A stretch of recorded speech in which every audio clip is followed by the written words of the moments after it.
بسم الله الرحمن الرحيم إن الحمد لله نحمده ونستعينه ونستغفره ونؤمن به ونتوكل عليه ونعوذ بالله من شرور أنفسنا ومن سيئات أعمالنا من يهده الله فلا مضل له ومن يضلل فلا هادي له وأشهد أن لا إله إلا الله وأن محمدا عبده ورسوله صلى الله عليه وسلم وعلى آله وصحبه اجمعین. اما بعد، برادران عزیز، خواهرای محترم، موضوع دهمی که در کتاب تفسیر موضوعی توحیدی، تفسیری که ما شما میخوانیم، تفسیر میگیم به خاطر که قرآن عظیم الشان تفسیر میکنیم آیاتشه، و موضوعی به خاطر از این میگفتیم که موضوعات به حساب موضوعات تقسیم بندی شدن، و توحیدی به خاطر از این میگیم که اما موضوعات توحید یا عقیده توحید که علما گفته بودن که القرآن کله فی التوحید. دیروز ما و شما این موضوع را شروع کردیم که رد مرض فکری و اعتقادی رهبرپرستی بود، و در درس دیروز گفتیم که تقریباً رهبرای فکری و اعتقادی گمراه که مردم به گمراهی میکشن 4 قسم بودن. بخش اولش رهبرای فکری که شامل فلاسفه بودن، بخش دومش رهبرای سیاسی، بخش سومش رهبرای تعلیمی گمراه، و بخش چهارمش رهبران شیطان صفت. بازر کدامش اقسام خود داشت.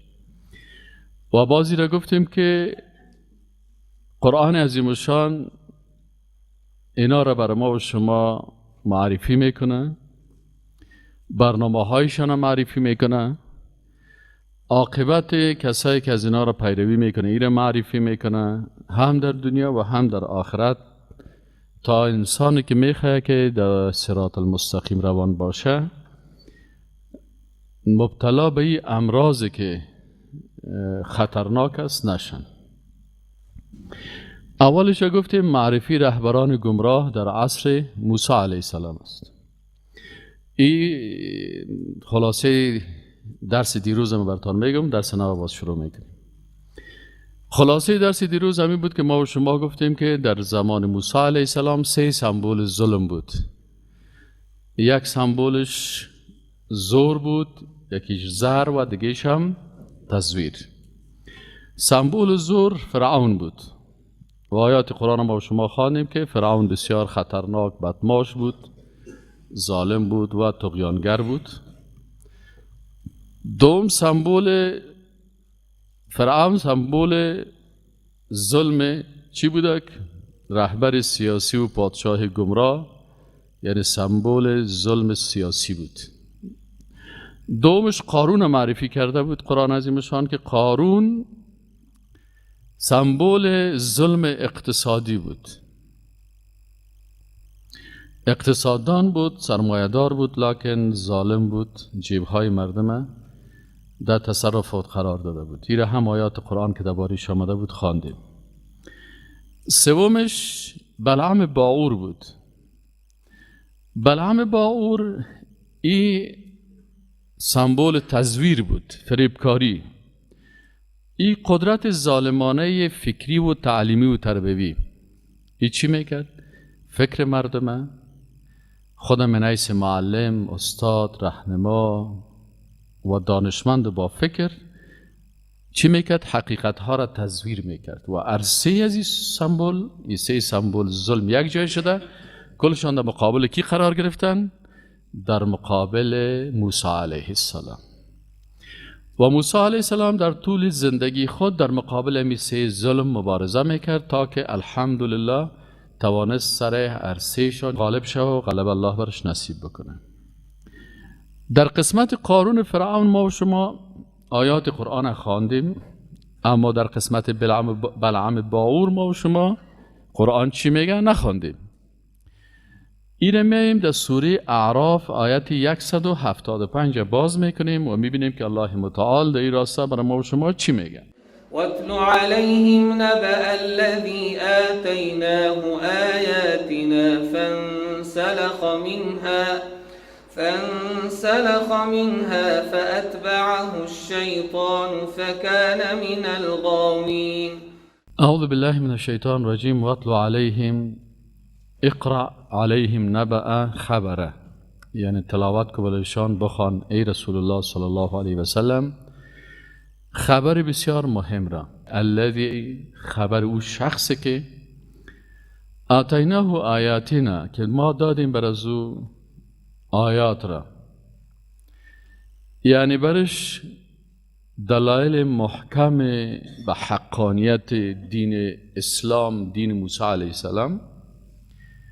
شما باید بفهمین که وقت دین اسلام که است، الله متعال ادیان مختلف نازل نکرده، یک دین نازل کرده. ان الدین عند الله الاسلام.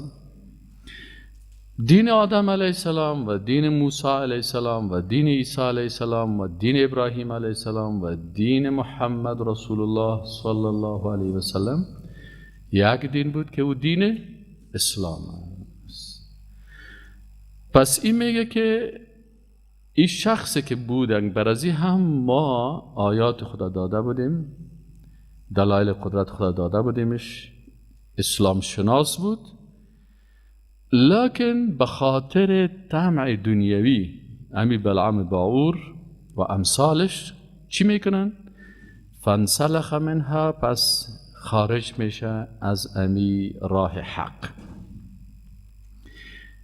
انسلخ علما میگن که سلخ در زبان عربی پوست کردن میگن، مسلخ میگن به خاطر از اینکه موگا و گوسفند اونجا چی میکنن؟ پوست میکنن. پس این انسان میگه انسان بود که تمام وجود ازیر دین پوشیده بود و این یک اخطار بسیار خطرناک است بر او علما و او دانشمندا و او معلمین و او استادایی که حقیقت ها را میفهمن، لکن به خاطر چی؟ به خاطر خواسته های دنیایی از دین الله و شریعت الله دور میشن. مثل که دین برازی مثل یک پوست در تمام اعضای بدن، از کلش دینداری گرفته، عبادت هم میکنن، نماز هم میخوانن، لکن یک دفعه امی حجاب دین از سر از چی میشه؟ برداشته میشه، پوست میشه، برهنه میمانه، بی دین، بی ایمان، بی عقیده. فاتبعه الشیطان، بس ایره چی میکنه؟ ایره شیطان بس تعقیب میکنه و شیطان ایره اندیوال و دوست خود جور میکنه. بازی دوست شیطان میشه در گمراهی و بیراهی. بعد از اینکه از جمله کی بود؟ بعد از اینکه از جمله انسان‌های هدایت یافته بود، یعنی آدم خوب بود. عبدالله بن مسعود رضی الله عنه میگه که در آیت شریف قال هو رجل من بنی اسرائیل یقال له بلعم بن ابر، شخصی در بنی اسرائیل بود و کعب رضی الله عنه میگه که یک شخصی از اهل بلقا بود و این اسم اکبر الله را، اسم اعظم الله را یاد داشت و به همراه مردمای جبار ظالم زندگی میکرد.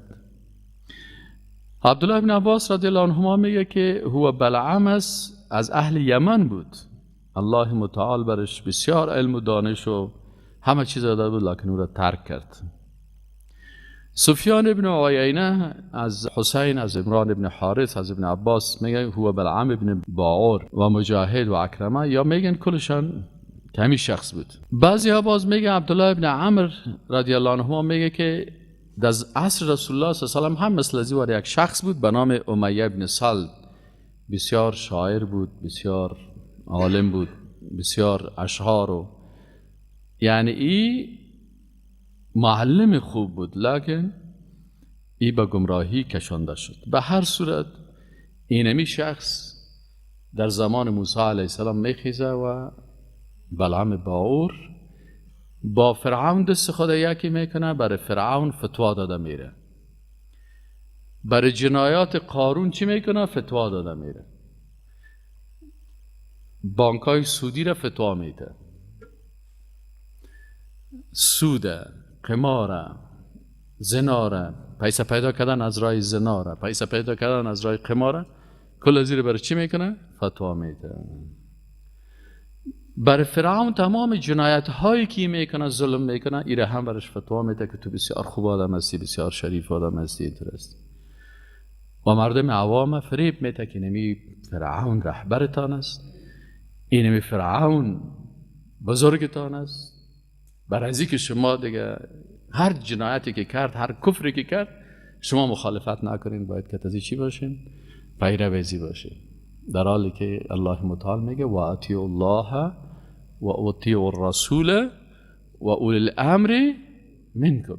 شما اطاعت اول از الله بکنین، باز اطاعت از رسول الله صلی الله علیه و سلم بکنین و اطاعت اولی الامر. نگفته و اطیعوا اولی الامر منکم. چرا نگفت اطیعوا؟ میگن به خاطر ازی که اولی الامر وقت اطاعت میشه که او اطاعت از الله و اطاعت از رسولش بکنه. و منکم باشه، یعنی امی اولی الامر باید از شما مسلمان ها باشه. اما اگر از ایمان خود دور میشه، فانسلخه، در مسلخ میره، پست ایمان خود وسو میکنه و مؤمن نمی باشه و اطاعت از الله و رسول نمیکنه، باز اطاعت از او بالای مسلمان ها واجب نمی باشه. ولی بلعام باور چی میکرد؟ اطاعت اینمی فرعون و قارون سر زی مردم چی میکرد؟ لازم میدانست که کار دینی است باید بکنیم. و امیه ابن سالت که از ای هم هنرمند و شاعر بود، لکن در شعر خود چی میگفت؟ کفریات را میگفت، که چیزهایی را میگفت و مردم با شعر خود جذب میکرد، لکن وقتی که حق برش آمد حق چی کرد؟ انکار میکرد. بسیاری از شاعرها زبان شیرین دارن، یعنی بعضی کسا هستن که زبانش مثل عسل شیرین است، خو قلبش مثل مار زهر داره. در شیرینی در عسل زهر گد میکنه. از این خود بسیاری عوام الناس که وابسته بسیار شاعرها هستن، عقیده خود از شاعرها میگیرن و اکثریت شاعرها را که سائل کنین عقیدهشان غلط است. در کوی نیکنامی ما را گذر ندادن. حافظ میگه گر تو نمیپسندی تغییر دی قضا را. این عقیده اهل سنت نیست، این عقیده جبریه هست. یعنی میگه ما اگه کافر هم است مجبور است که کافر شده، خودش بدل خود نشده جبران. حالا کی به زور کافر شده؟ کس را زور کافر ساخته؟ لکن این عقیده را حافظ داشت. بسیاری از شاعرها را که شعرهایشان بخوانیم من بسیاری وقتا نمیگم، به خاطر از اینکه بعضی کسا آنقدر عاشق از این شاعرها هستند که از کتاب الله کده و از سنت رسول الله صلی الله علیه و سلم کده شعرهای شاعرها را ترجیح میدن. چیزی بگوی قار میشن، او تو اولیاء الله را بد میگی. او شاعر که سائل میکنی فاسق، فاجر، اشعار کافرانه گفته، اشعار گفته که خود شاعر کاملا از دایره دین میبرایه. یا او را چی حساب میکنن؟ اولیاء الله. اولیاء الله خب قرآن عظیم شان بر ما معرفی میکنه که الا ان اولیاء الله لا خوف علیهم ولا هم یحزنون. کی هستن اولیاء الله؟ الذین آمنوا و کانوا یتقون. کسایی که ایمان دارن و تقوا دارن. قسم اگه براتون داده شود آیا کسی که تقوا داره او باز وصف گردن و چشما و بینی و گپا را میکنه، برای مردم فسق و فجایع را ترویج میکنه، تقوایش اجازه برش میده. اکثر این شاعرها را ببینید نمی کسب کمالشان نمی هست. شراب توصیف میکنه، زنا را توصیف میکنه، همجنسگرایی را توصیف میکنه، قماربازی و گناه و اینا را توصیف میکنه. پس چی هست؟ این مشکل است که بسیاری کسا مثل اینمی بلعام باور با اینمی اشکال کافر میشن. خب این سه سمبول ظلم معرفی کرد شناختیم در زمان موسی علیه السلام و موسی علیه السلام همیشه مبارزش در مقابل اینمی سه سمبول ظلم بود و این الله متعال در قرآن عظیم شان میگه به خاطر ازی که ما مسلمان ها در زندگی خود در مقابل امی سمبول های ظلم باید مبارزه بکنیم. هر سه سمبول چی زهر باشه، چی زور باشه و چی تزویر، تسلیم از یا نشیم. دوم الله متعال که هم دیروز خواندیم معرفی کرد ابلیس و شیطانهایش من حیث رهبران خطرناک شیطان صفت.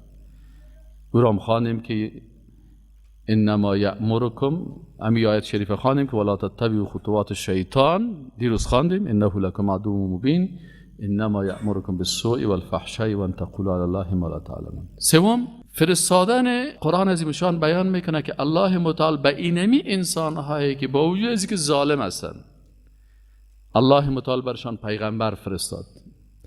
برای فرعون که بسیار کافر بود عوض یک پیغمبر 2 پیغمبر فرستاد. این هم در درس دیروز ما شما خواندیم. چهارمش بیان عکس العمل ها، برنامه ها و عملکردهای رهبران گمراه را بیان میکنه. این درس امروز است. نه؟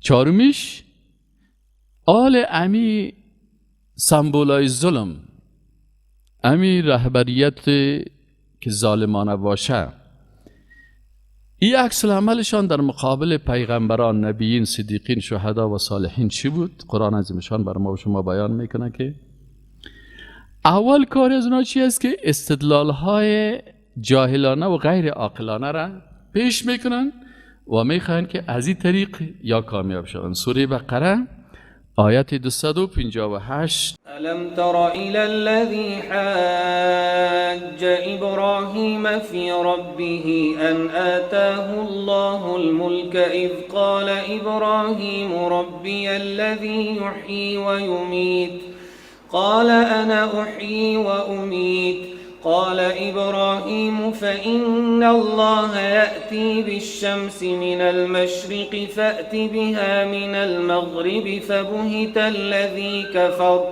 والله لا يهدي القوم الظالمين. اینجا الله متعال بیان میکنه یکی از سمبول ها، یکی از رهبرای ظالم عصر در عصر ابراهیم علیه السلام چی نام داشت؟ نمرود. الم تر آیا ندیدی الی الذی، به سوی کسی که حاج، حجت و دلیل و استدلال میکرد با کی؟ با ابراهیم علیه السلام فی ربه، در مورد ربش. ان آتاه الله الملک، ای که الله بر ازی پادشاهی داده بود برای نمرود. اذ قال ابراهیم، و وقتی که گفت ابراهیم علیه السلام برای نمرود آل وظیفه پیغمبر و دعوتگرا اول چی است که الله را بر مردم معرفی کنه. چرا اگر دعوتگرا الله را بر مردم معرفی نکنه، مخلوقات معرفی کنه، باز قلب مردم به کی زیاد وابسته میشه؟ به مخلوقات. متاسفانه بسیاری جاها که شما برین در مجالس کی را معرفی میکنن؟ الله را معرفی میکنن یا مخلوقات؟ زیاد مخلوق پرستی است. الله متعال میگه الم تر الی الذی حاج ابراهیم فی ربه ان آتاه الله الملک اذ قال ابراهیم ربی الذی یحیی و یمیت. میگه که ابراهیم علیه السلام برازی گفت که رب مکسی است که زنده میکنه و میمیرانه. حال استدلال غلط و نادرست و احمقانه نمرود ببینین چه قسم است. حداقل سعی کنید آیات قرآن تفکر بکنین، تفقه بکنین، تدبر بکنین. ابراهیم علیه السلام برش میگه رب ما ذاتی است که انسانها را خلق میکنه. مثلا از یک نطفه مذکر و مؤنث خلق میکنه، بالاخره در 9 ماه او طفل کلان میشه، بالاخره او تولد میشه، از او خوب یک انسان خوب. الله خالق ازی هست. نمرود چی استدلال میکنه؟ میگه من هم زنده میکنم میمیرانم. چه قسم؟ 2 تا بندی میره میگه این سر از این حکم میکنم. این یکیش برش میگم که برو تو آزاد هستی، اینی زنده مانده. این دیگه شه میگم بکشین، اینی رو کشت. سعی کنین چقدر استدلال احمقانه هست که نه علم، نه فکر، نه عقل، نه هوش، نه چیز میگه. لکن همیشه استدلال انسانهای بیدین چی است؟ مثلا بعضی کسا می بر ما میگه والا استاد کافرها بسیار پیشرفت کردن، مسلمان ها عقب ماندن. برشان بگید 12 قرن مسلمان ها پیشرفت داشتن. اون کتاب 1001 اختراع مسلمان ها را بخوان. 1001 اختراع امروز غربی ها اعتراف میکنن که مسلمان ها اختراع کردن. تاریخ اسلام رو بخوان، در وقت هارون رشید، در وقت عباسی ها، در وقت اموی ها، در وقت عثمانی ها، چقدر مسلمان ها پیشرفته بودن. این کل تاریخ فراموش میکنه. باز چی میگه؟ میگه حال مسلمان ها بسیار عقب مانده هستن، کافرها پیشرفت کردن. امیر هم برشان وقتی که برشان بگی آیا کل کافرها پیشرفت کردن؟ امیر بسیاری مسلمان ها هستن، مثلا اتم ساختن، من پاکستان اتم ساخته، خب مسلمان است مردم پاکستان. بسیاری از مسلمان ها هست، مثلا همین افغانستان ما را اگر میموندن 50 سال پیش در افغانستان شرکت جنگلک افغانستان موتر تولید میکرد. اگر میماند مردم افغانستان به حالت نرمالش پیش بره، حالا ما و شما تا طیاره و تا اتم تولید میکردیم. در جنگ اول افغان انگلیس، دوم افغان انگلیس، سوم افغان انگلیس، خود مردم افغانستان توپ میساختن در مقابل انگلیس میجنگیدن. مرمی از خودشان بود، توپ ساخت خودشان بود. باز برجوی آیا کل کافرها پیشرفت که برین کافرهای افریقا رو سر کنن، نمیل در جنگل زندگی میکنن، لکن نمیفهمن. این حال استدلالی از اینا چی هست؟ اگر تو درس دادی و قرآن درس کردی، این تدریس قرآن و سنت رسول الله صلی الله علیه و آله نام تو را دهشتگر و تروریست میمونن، ولی خودش که بمبارد میکنه و قتل میکنه و میکشه و هزارها خانه را از بین میبره و خود حکومت استرالیا میگه که اسکرای ما در افغانستان جنایت کردن، مردمای بیچاره و غریب و مسکین و ناتوان کشتن، لکن بازور هیچ وقت ملامت نمیکنه، میگه وا بسیار خوب مردم هستن. خب بالاخره ابراهیم علیه السلام دید که نمرود بسیار بیعقل انسان است، من از کجا گپ میزنم و چی میگه؟ حالا اگه این دلیل که جنجال بکنه خو نمیشه. باز ابراهیم علیه السلام خواست دیگه دلیل برش پیش کنه که بیخی همین دانزیره چوب بسازه. ابراهیم علیه السلام برای قال ابراهیم فإن الله یأتی بالشمس من المشرق، گفت خی الله متعال که رب ما هست، خلق کننده هست، آفتاب از طرف مشرق طلوع میته، فأت بها من المغرب، خی تو که بسیار خدا بزرگ میدانی و میگی من هم خدا هستم و من معبود هستم، من رب هستم، خی تو همی آفتاب از غرب. آل خو کل کابینه از شیشته و مردمای شیشته آل چیز کردن هم میتونه. فبوهت الذی کفر، این کافر چی من؟ مبهوت من، به جواب من. فبوهت الذی کفر والله لا یهدی القوم الظالمین، و الله هدایت نمیکنه انسان های ظالمه، چون ظالم نمیخواد که هدایت شوه. وقتی که ظالم نمیخواد هدایت شوه، اینمی کارش است. دوم وظیفه استدلال های دیگه چی است؟ استفاده از جنگ فکری است. همیشه رهبریت ظالمانه از چی استفاده میکنه؟ استفاده میکنه از جنگ فکری با استعمال اصطلاحات غلط. مثلا برای موسی علیه السلام چی میگه؟ برش میگه که تو ساحر هستی، تو دروغگو هستی.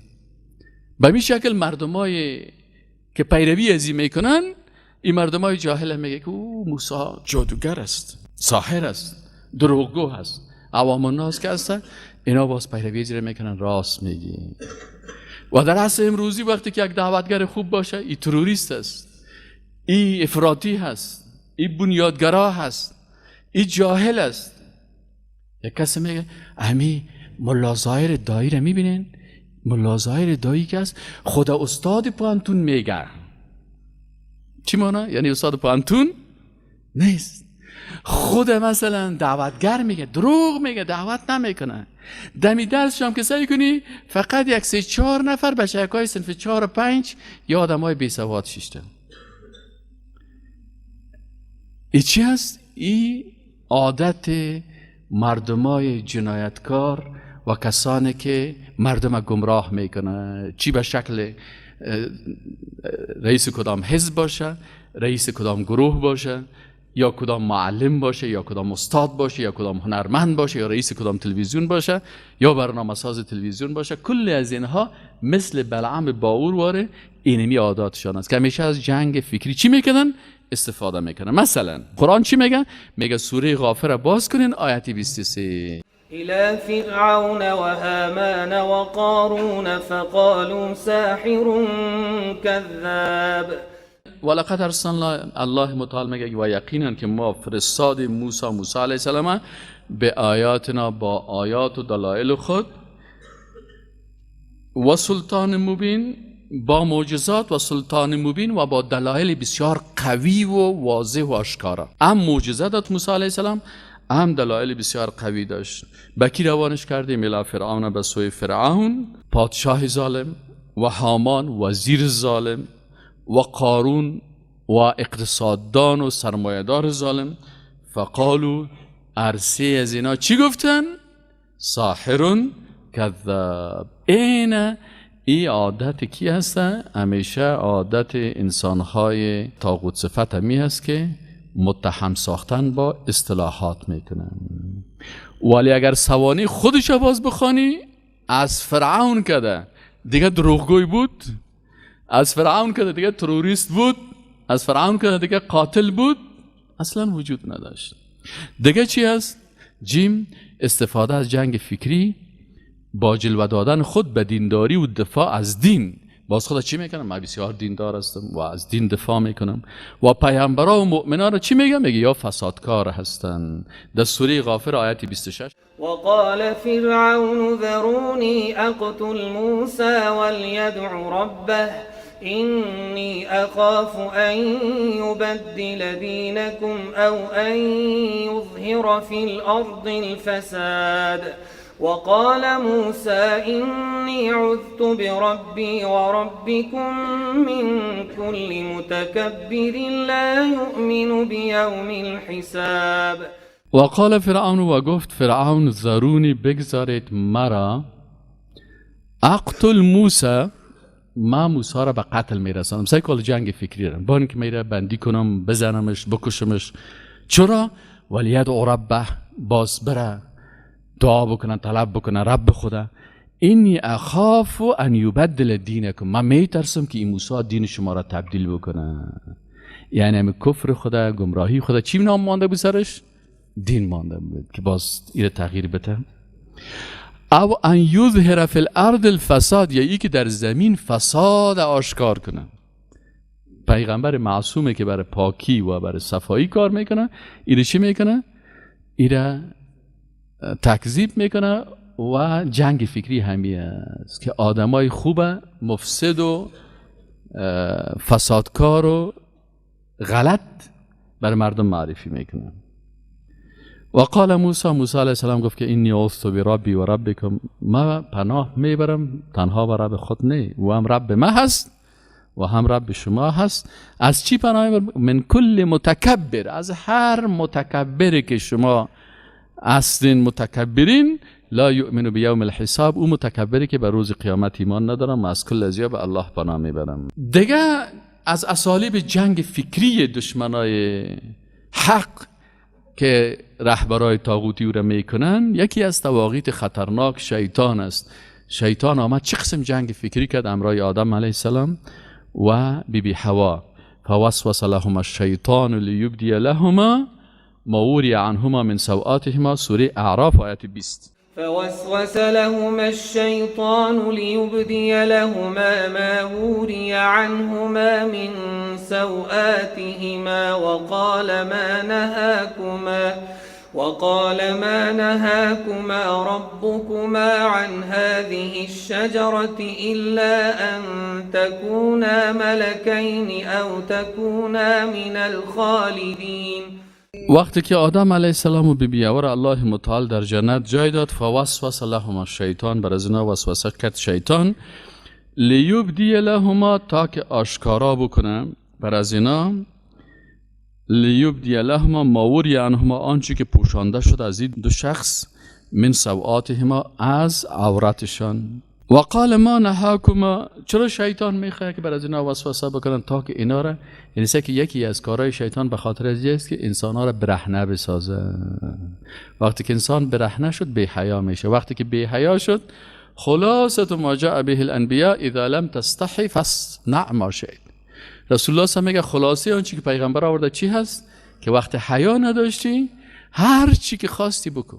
الله متعال چرا میگه ستر عورت از برای مردم، میگه لباس عزت بپوشین؟ حتی رسول الله هم پیرانا یا سیندار خوش داشت، کلاه به سرتان باشه، مثلا لباس خوب داشته باشین، مثلا عورتتان پوشیده باشه. خانم ها را میگه شما حجاب بکنین و تنهایی بالا پوشک که شما میپوشین یا بالا پوشک دراز میپوشین حجاب نیست، بلکه بالای سر از این حجاب یک چادر کلان دیگه ای که کل لباس های شما را پوش بکنه، اینی حجاب است. حالا بسیاری خواهرها از خدا فریب میدن، هر قدر برشان بگی باز هم خدا فریب میدن و شیطان نمیگذاریشان که حجاب حقیقی را مراعات بکنن. حجاب حقیقی چی هست؟ که باید چادر کلان داشته باشن که همین لباسای کلشان باید ایپوت بکنن. این چادر کلان اینی اصلا این حجاب است. این بالو پوشک که میپوشن و بازو را خوب هم تو فیشنی جور میکنن و بازور کمربندک میتن، این میتن. این حجاب کامل نیست. این ستر عورت هست اما حجاب نیست. حجاب که است همون چادر یک تابعی بود، وقتی که از او پرسان کردن گفتن که امی حجاب چی است؟ و خیس یک قدیفه کلان گرفت به سر خود انداخت، تمام بدن خدا پوشان، تن روی خدا پوشان، یک چشمش معلوم میشد، گفت این حجاب است. این دیگه لباسا کسی چی است؟ این ستر عورت است. یکی ستر عورت خانم ها هست، یکی حجابشان است. این چادر کلان باید تمام بدن کل زیر که میپوشانه، اینی را حجاب میگن. لکن شیطان چی میکنه؟ اینجا الله متعال چی میگه؟ فوسوس لهم الشیطان، پس وسوسه کرد بر از اینا شیطان. چرا؟ لیبدی لهما ما وری عنهما، تا که آشکارا بکنه آنچه که از اینا پوشانده شده هست، من سوآتهما، از شرمگاهی از اینا. شرمگاه آدم علیه السلام و بیبی حوا را برام کلگی نشان بده و این لباس جنتی که در جان از اینا هست، ای از جانشان دور شود. چرا؟ جنت یک جای پاک است. با یک اشتباه صغیر انسان داخل جنت شده نمیتونه. از این خاطر سلام علیکم طبتم، ملائکه دادن دروازه وقتی که استاد میشن جنت، کسایی اجازه میده که در جنت داخل شه وقتی که پاک باشه. آدم گناهکار کافر خود مطلقاً داخل شدن نمیتونه. آدم گناهکار با گناه صغیره و کبیره هم داخل جنت شده نمیتونه. یا الله ما خود گناه کبیره هم کردیم، گناه صغیره هم کردیم، بسیار اشتباهات کردیم، آلی بیخی از جنت محروم هستیم. نه، گناه های صغیره و کبیره اول با توبه بخشیده میشه. التائب من الذنب کمن لا ذنب له، یک نفر گناه میکنه و صادقانه توبه میکنه مثل که هیچ گناه نکرده باشه. بعضی کسا هست توسط مریضی گناهایش بخشیده میشه، زیاد مریض میشه الله متعال در مریضی بسیار توبه و استغفار میکنه و بسیار عاجزی میکنه، الله برش میبخشه. بعضی کسا هست که با شهادت گناهایش بخشیده میشه، الله شهادت نصیبش میکنه، کل گناههای از این معاف میشه، پاک صفا میره. بعضی کسا هست که در دنیا پاک نمیشه، در قبر عذاب میشه، عذابهای قبر سبب پاکی از این میشه. بعضی کسا هست که در روز حشر عذابها را میبینه، میدان حشر، در اونجا گناههایش پاک میشه. و بعضی کسای دیگه هست که در اینجا پاک نشد، در صراط مثلا من قال لا اله الا الله دخل الجنه، هر کسی که لا اله الا الله بگویه و ایمان داشته باشه، با همون 7 شرط و 3 تعهد خود باشه، داخل جنت میشه. آیا کلگی یک دفعه داخل جنت میشه؟ نه، یک نفر در 1 ثانیه داخل جنت میشه. مجرد که بهش گفته میشه که تو جنتی هستی، برو در پل صراط بالا شو. پل صراط برای مسلمانایی که برای جنتی است، که کافر است از داخل میدان حشر داخل دوزخ میره. انالی پل صراط برای مؤمنین است. انال از این پل صراط کلگی یک قسم تیر میشنه، یک کسی مثل برق واره تو عاجل امی به 1 ثانیه که همین بای خود سر پل صراط طرف مان، وقت تو طرف در جنت رسیده، در 1 ثانیه در جنت میره، چون از اول پاک است. یک کسی دیگه رو ببینی که 2 ماه بعد به جنت میرسه، 2 ماه در پل صراط در سر پل میره، گناهکارش مانده قرص میفته در دوزخ، باز خود کشف میکنه، باز میره سر پل، این میخواد میره. یک کسی دیگه رو ببینی که 5000 سال میمونه در پل صراط. حتی آخری جنتی میگه چه قسمه باشه؟ میگه آخری جنتی که به جنت دانه دروازه جنت میرسه، اینقدر سوخته میگه تو فقط همین زغال وارد شده، زغال سنگ دیدین؟ اما تو میگه فحم وارد شده، زغال سنگ وارد، سیاه میزنه، سیاه تو جیجق شدگی می دادان دروازه پاک شد دیگه با این آتش. یعنی قبلی که تو با یک زن نامحرم میتی، تا وقتی که دست قفل دست یک استاد اومد برای من نصیحت میگه میگفت کو با زن نامحرم دست نتی. میفتم چرا استاد؟ میگفت که مولوی صاحب تا وقتی که کف دست تو در آتش دوزخ پاک نشه دیگه قسم پاک نمیشه، احتیاط کن. باز رسول الله صلی هیچ وقت با زن نامحرم دست نداد. اگر بیعت هم میکرد که خانم های مؤمن و با ایمان که صحابیات با زبان بیعت میکرد، اما دست برشان نداده. بله به جنت هر کس میره، لکن چه وقت به جنت میره؟ صوفیان صاف را اول به دوزخ میبرن، شستشویش میکنن، واپس به جنت میبرن. از این خاطر اگر انسان کلمه بخونه و خوب با تقوا باشه و خوب دیندار باشه و گناه ها داشته باشه، پاک میشه در پل صراط، چند دفعه دوزخ میفته آخرین نفرش مثل می سنگ زغال وارمت میرسه. اونجا که میرسه باز اونجا چشمه هست از چشمه های خارج جنت، آب ایره میشوین که ششتن یک دفعه پاک صفا لکس میشه. باز ملائکه میگه سلام علیکم طبتم فادخلوها، آل پاک شدین داخل شدین. پس خوشا به حال کسی که از گناههای خود در دنیا توبه میکنه، خدا در دنیا پاک میکنه. اگر نه در قبر حتما پاک میشی، در میدان حشر حتما پاک میشی، هیچ که نشو در پل صراط پاک میشی. و از حق مردم در قنطره چی را میگه؟ بعد از صراط یک پل دیگه هست در ادامهش هست، او چی هست؟ او را قنطره میگن. اونجا حق کی قصاص میشه؟ در صراط حقوق الله قصاص میشه. هر رکعت نمازی که نخوندی اونجا باید استاد باشی به اندازه رکعت نمازت. و در قنطره زیر آتش است، هر حق انسان که خوردی در اونجا باید چی کنی؟ حساب بدیم. یک نفر غیبت کردی، بعضی کسا غیبت برش بسیار عادی شده، بعضی کسا دشنام میتن، بسیار دشنام دادن برش عادی است. اونمو که دشنام دادی تا که پایایش در سر قنطره ماچ نکنی جنت رفتن هم میتونی. اگه مسلمان است، اگه کافر است بالا در پسشونه دو خدا زده. ما هم که از بالا تیر شدیم برش میگیم که یادت از دوکایت. و اگر نه که مسلمان است در قنطره از پیش از یک مال کس را خورده باشه، رشوت خورده باشه، غصب کرده باشه، سرکت تهمت کرده باشه، غیبت کس را کرده باشه، عزت کس را بی عزت کرده باشه، مسلمانی را مثلا توهین و تحقیر کرده باشه، کل اینمی حقوق بنده ها در قنطره چی میشه؟ یک محاسبه میشه. فمن یعمل مثقال ذره خیرا یره و من یعمل مثقال ذره شر یره. اینمیل تو که یک کس را دشنام میتیم، یک جمله تا که در موبایل حساب کنی چند یونت میشه؟ یک یونت میشه. اون مثقال ذره دیگه محاسبه میشه. آلی ابلیس چی کرد؟ وسوسه کرد، آمد با جنگ فکری در لباس کی آمد؟ در لباس دوست آمد پیش آدم و حوا علیهم السلام و قال ما نهاکما ربکما عن هذه الشجره.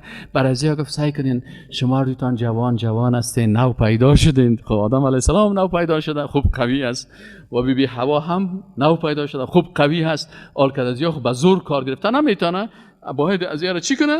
یاره دیگه چی کرد؟ و قال ما نهاکما ربکما عن هذه الشجره. گفت شما را منع نکرده ربتان از این درخت الا ان تکونا ملکین، مگر ای که شما دوتا ملائکه شوین. اگر از این درخت بخورین شما ملائکه میشین. میبینید فریبه؟ بر آدم و حوا چی گفت؟ ابلیس گفت اگر از این درخت بخورین چی میشین؟ ملائکه میشین. او تکونا من الخالدین، یا شما همیشه. چرا؟ کسی که از این درخت میخوره این درخت است که تو را ملائکه جور میکنه، یا تو را کسی جور میکنه که در جنت همیش میباشی. او دو نفر اردویشان نمیفهمیدن که ای ابلیس که خدا در بین ازیا زده ای قدر با ریش و با ریش سفیدی و با کلانی و با بزرگی و با چیزی قدر دروغ کته بگوید. فهمیده؟ و قاسمهما سک دیگه چی کرد؟ جنگ فکری میره میگه بر تو میگه که اگر توی کار بکنی بسیار به فایده ایت است. اگر از این کپسولک بخوری ات قوی میشی. یک روز یک کسی برای من چرس آورده چی میگه؟ از این کم یک کش کنی در زمانهای جوانیم، از این کم یک کش کنی در آسمان هم تو پرواز میکنی. من گفتم بیادر مرد این زمین بس است، برو هم پرواز تا تو بکن. خبر نه که دیگر روز خودش در پالی مشیشته همی که بسیار مرد پرواز میکنی، این خودش تو بادایش هم تو به اختیارش روان بود. چرا که آدم که زیاد چرت زد بالاخره وضعیتش خراب میشه، در آخر عمر باز خودم کنترل کردن نمیتونه. ایناله و قاسمهما بسیاری وقتا یک کسی بر شراب میره میگه توی رو بخوری تو دروغ میگه، از شادی از پیش جور میکنه. شراب خور فقط شادی واره میرقصه، خوک واره به غیرت میشه. هر بخوری شرابه. یا مثلا این تابلت که و ایترا را که میره میگه اگه بخوری ما چه مترت میگن تو میگه خبر نداری که اونمو تابلت که روانت میکنن از زیر پل. یک وقت سعی کنی که همه قوارید خوب خوش قواره فلانی اینجا ماندی یک کراچیوانم که لغت میزنید، یک جوالیام که به عزت میشید می دنیا که خودت به دست خود از ذلیل ساختی. باز به جنگ فکری دیگه ابلیس آمد بر ازیا چی گفت؟ میخواین ملائکه شوین، از این درخت بخورین. میخواین که همیشه در جنت باشین، از این درخت بخورین. این تو جنگ فکری. سومش چی بود؟ و قاسمهما، برشان قسم خورد. چی قسم خورد؟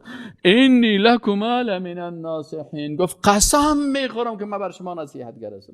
ما به دیگه کار نمیدیم. ما برای چی آمدیم؟ ما برای نصیحت آمدیم. فهمیدین؟ ما آمدیم که شما را نصیحت بکنم. فدلهما، پس اینا رو دلالت کرد به چی؟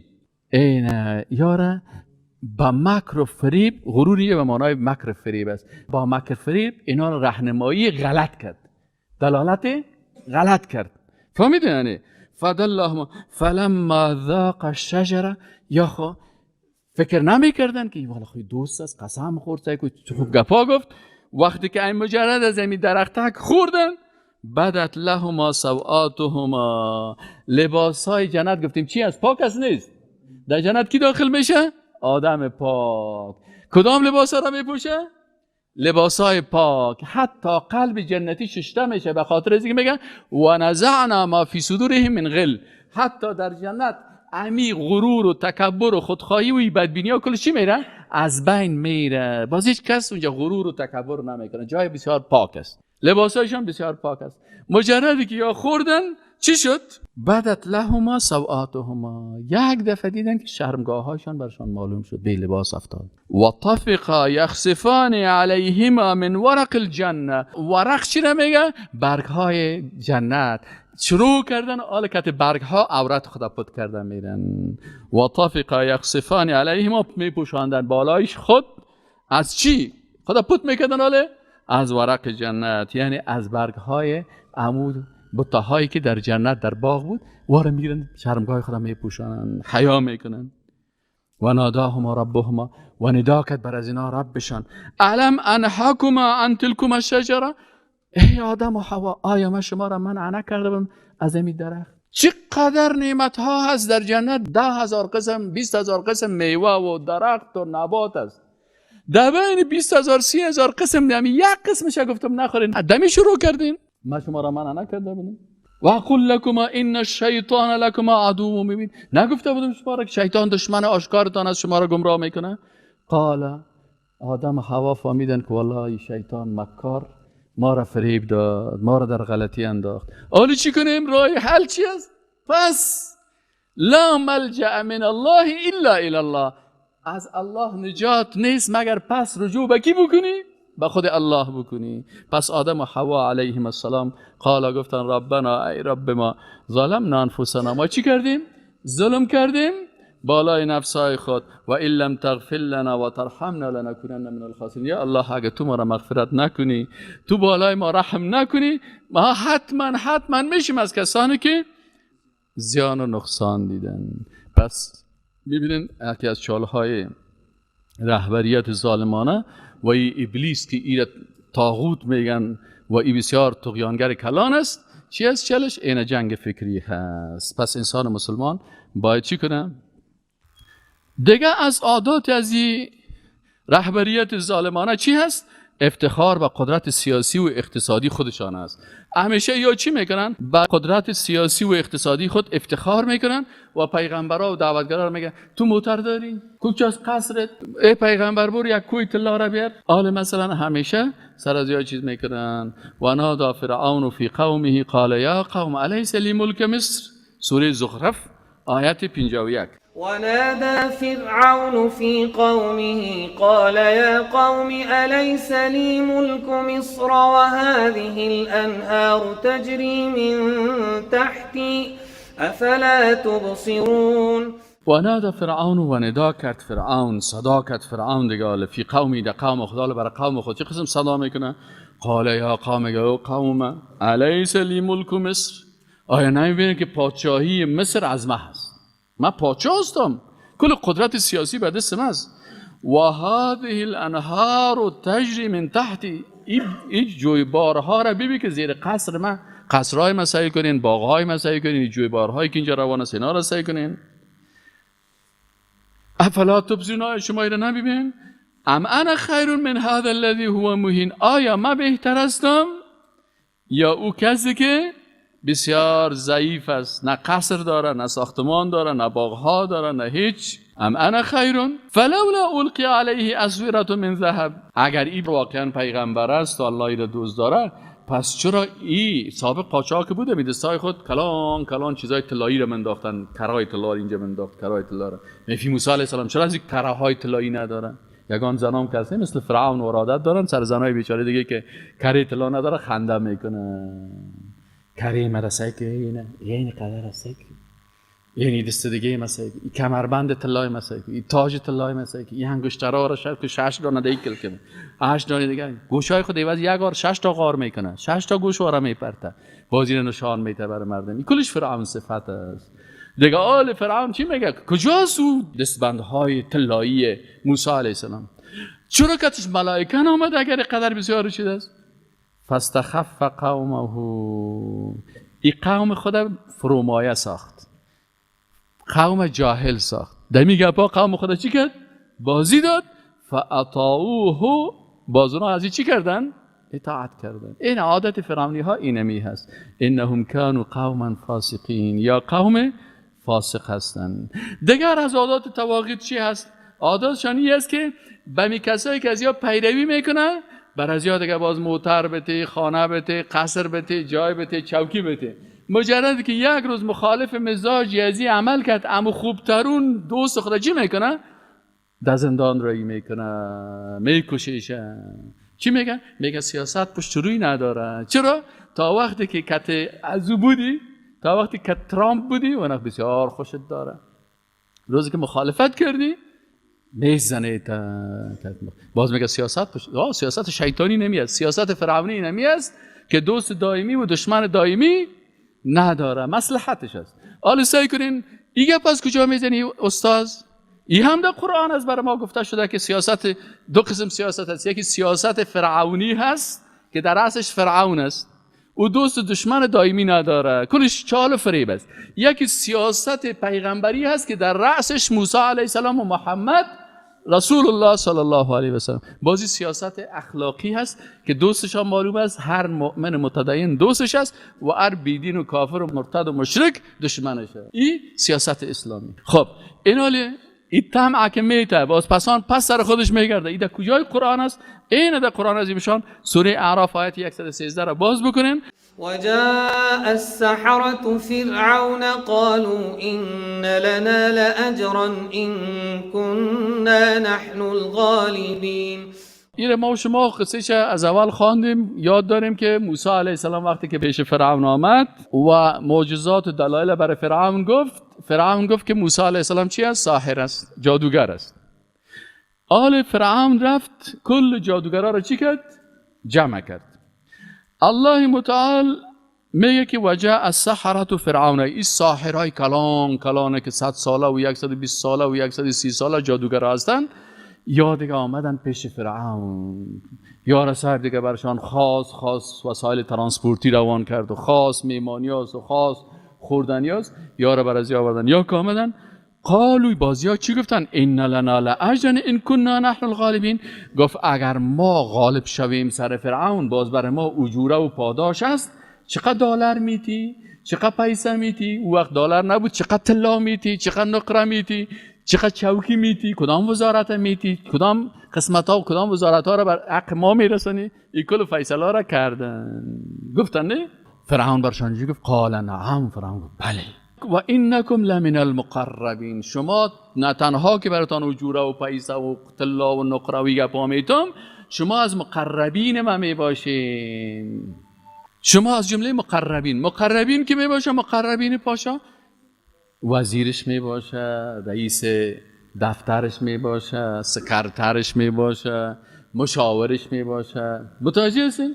شما باز مشاورین ما میباشین، شما باز وزیرای ما میباشین، شما کسایی هستین که همیشه قریب به ما میباشین. این بر کی وعده کرد؟ بر از همین کلانای جادوگر. فقط یک جنجال مدارم که همین موسی علیه السلام که طرفدارای شکست بدین. عادت فرعونی ها هست. متوجه شده؟ وعده ها را میتن. خب باز وعده خدا پوره نمیکنه. چرا؟ اگر به مزاجش کردی خوشت داره، اگر نه که یک کمک مخالف مزاجش یک مشاور میگیرید، مشاور نمیگیرید، بله گویک میگیرید. هر کفری که کرد برش بگید آه بیخی سیست، همین کفر تو در قرآن آمده، همین گمراهی تو کس بسیار خوب گپا گفتی، بیخی درست است، هیچ خفه نشین. نه بازو میگه آفرین بسیار خوب مشاور هستی. اگر مجرد یک کلمه گپ برش گفتی که نه اینی کارت غلط است، یک دفعه خیز میزنه که اینی کی مشاور ما ساخته، تو باش ما کار زیر برابر میگه الان منفکش کن. نه وجاء السحرة فرعون قالوا إن لنا لأجرا إن كنا نحن الغالبين قال نعم وإنكم لمن المقربين قالوا يا موسى إما أن تلقي وإما أن نكون نحن الملقين. میگه امی ساحرا یک کمک با ادب بودن، جادوگران بودن، لکن تربیه داشتن. تربیه خوب چیز است. تربیه چی است؟ آدم بی ادب بی ایمان میشن. عمل بسیاری کسا که بی ادبی میکنن در مقابل مقدسات کافر میشن. امی سحره جادوگرا که بودن یا آمدن لکن ادب یاد داشتن. گفتن ای موسی علیه السلام اما ان تلقیه، یا تو اونمو چیزی که داری پرتی، و اما ان نکون نحن الملقین، یا ما پرتیم. یعنی که موسی علیه السلام ادب مراعات کردن، گفت یا شما پرتیم یا ما میپرتیم. قال القوا، موسی علیه السلام برشان گفت چی کو؟ پرتین شما. فلما القوا، وقتی که میگه همی جادوهای خدا انداختن، سحروا اعین الناس، چشمای مردم چی کردن؟ جادو کردن. مثل همی شعبده بازا. شعبده بازا سعی کنی که یک دفعه از یک تخم برات کفتر جور میکنن. بازیگر که سعی کنی چی میکنه؟ پس کفتر چی جور میکنه؟ تخم جور میکنن. این چشمها را چشم بندی و سحر میکنن. یا میگه چشمای مردم چیز کرد؟ اعین الناس واسترهبوهم، و مردم بسیار ترسیدن. کل مردم ترساندن. مردم که سعی کردن یا رسپانا را انداختن که یک دفعه دیدن که رسپانا مثل مار وارثه خیز میکنن. و جاءوا بسحر عظیم، یا چی آوردن؟ یک جادوی بسیار بزرگ آوردن. الله متعال میگه و اوحینا، و ما با عظمت و قدرت خود چی کردیم؟ وحی فرستادیم. یعنی در جایی که الله قدرت و عظمت خود نشان میده، اونجا کدام ضمیر استعمال میکنه؟ ضمیر جمع. در جایی که باز توحید بیان میکنه، اونجا ضمیر مفرده. در توحید مفرد است، قل هو الله احد. در جایی که عظمت خود، اینجا چی رو بیان میکنه؟ عظمت خود.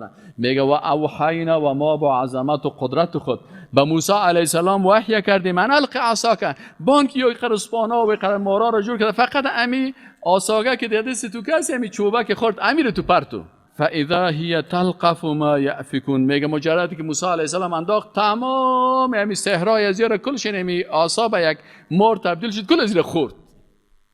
اینه که خورد، فوقع الحق و بطل ما كانوا يعملون. حق واقع شد، عصای موسی علیه السلام معجزه بود، و بطل و باطل شد ما كانوا يعملون، سحری که اونا میکردن کلش باطل شد. فغلبوا هنالک، این ساحران مغلوب شدن در اونجا، و انقلبوا صاغرین، و بسیار ذلیل شدن. دیدن که والا کل سحرایشان خورده شد. اینال با وجود از اینکه یا ساحر بودن لکن عالم بودن. چی بودن؟ عالم بودن. امی علم سحر میفهمیدن، یا با اینمی علم سحر خود درک کردن که این جادو نیست. جادو نمیتونه که جادوهای دیگر رو چی کنه؟ بخورن. یا این علم داشت. کلشان فهمیدن که این جادو نیست، جادویی کار کردن نمیتونه. ما خزی کردیم موسی علیه السلام خیلی 25 ساله یا 30 ساله یا 40 ساله جوان است، و ما 70 80 سال 90 سال 100 سال در جادو کار کردیم. این کار جادو نیست. این چی هست؟ این معجزه هست. به علم خود فهمیدن.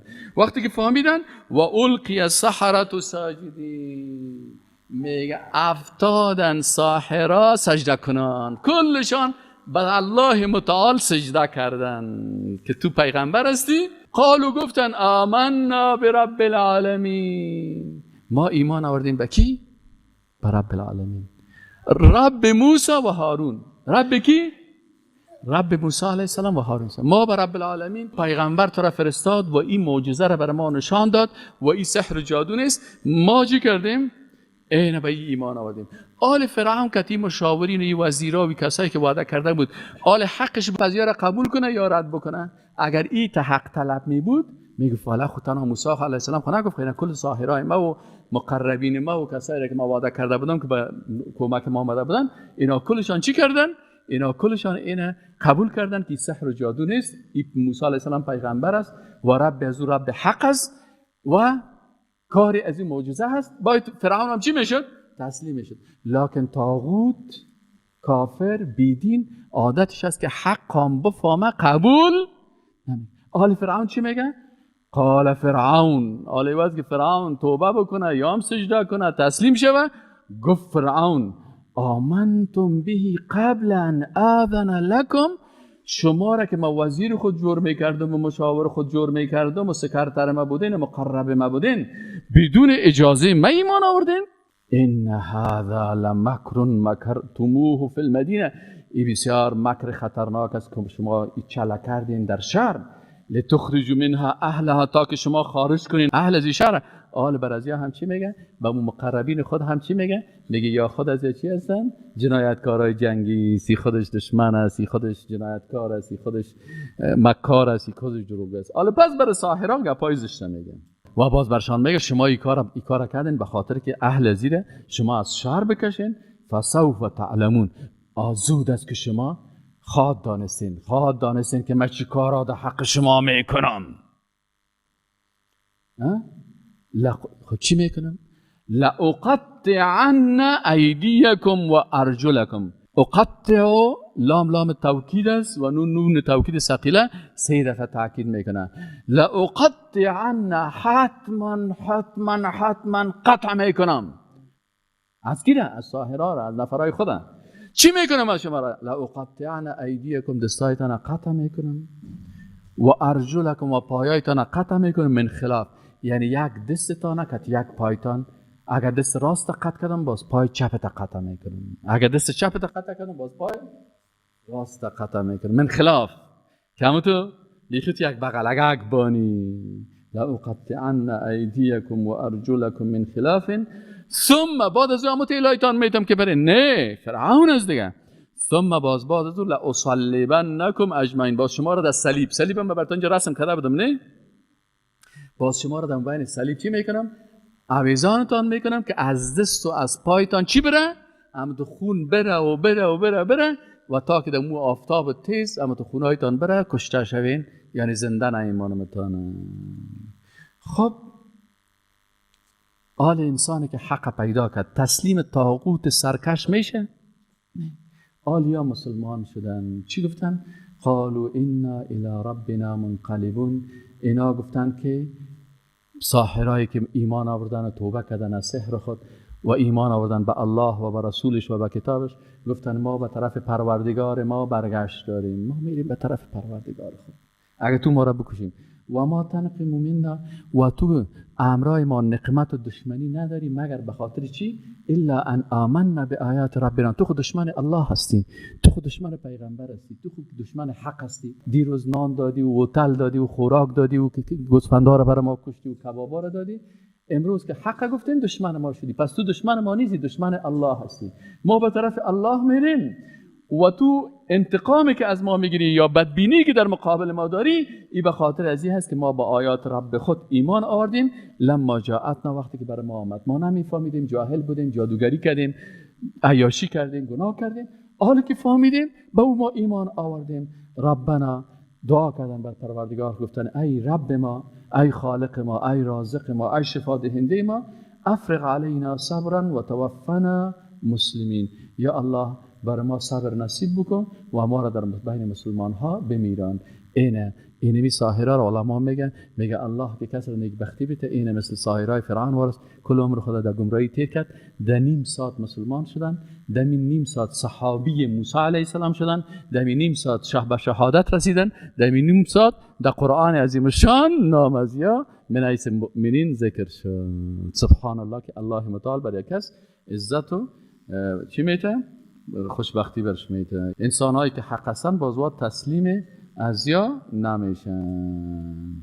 دیگه از عادت این رهبرای باطل چی هست؟